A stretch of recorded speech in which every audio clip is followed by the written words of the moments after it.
శ్రీ మహాగణాధిపతయే నమః. శ్రీ దేవీ శరన్నవరాత్రి మహోత్సవాలు ఒలివర్తిపాడు గ్రామం ఈ ఊరిలో ఈ దేవీ శరన్నవరాత్రి మహోత్సవాల్లో భాగంగా ఈ రోజు 3వ రోజు. ఈ ఆలయం అనగా శ్రీ నాగబంగారమ్మ తల్లి ఆలయంలో శ్రీ దేవీ శరన్నవరాత్రి మహోత్సవాలు అత్యంత వైభవోపేతంగా చాలా చక్కగా దిగ్విజయంగా ఈ కమిటీ వాళ్ళ సహకారంతో అలాగే ఈ గ్రామస్తుల యొక్క సహాయ సహకారాలతో చక్కగా అత్యంత వైభవోపేతంగా జరుగుతూ ఉన్నాయి. ఈ రోజు అమ్మవారి యొక్క విశేష అలంకరణ ఏమిటయ్యా అంటే గౌరీదేవి అనగా మహాగౌరి అనగా మాంగళ్య దేవత.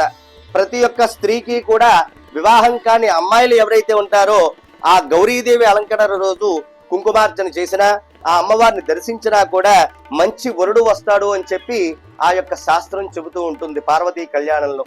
అట్లాగే ఆ అమ్మవారిని వేడుకున్నట్టయితే వివాహ సమయంలో కూడా వధువుకి ముందుగా చేసే పూజ ఏమిటయా అంటే గౌరీ పూజే.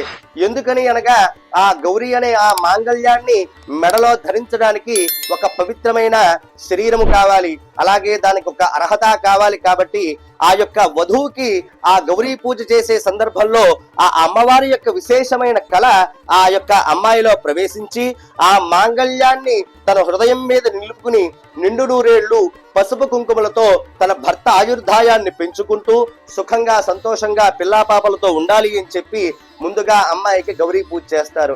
అలాంటి గౌరీ పూజకి అదిగో ఎదురుగుండా ఉన్న అమ్మవారి అధిదేవత.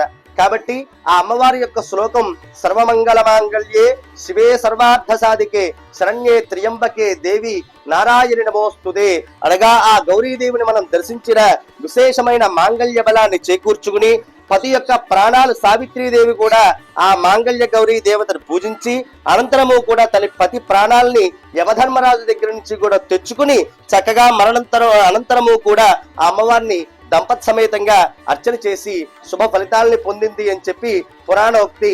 కాబట్టి చక్కగా అందరూ కూడా అమ్మవారిని దర్శించి అమ్మవారి యొక్క అనుగ్రహానికి పాత్రలు కావాల్సిందిగా కోరుతున్నాం.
गुरुदेव सागर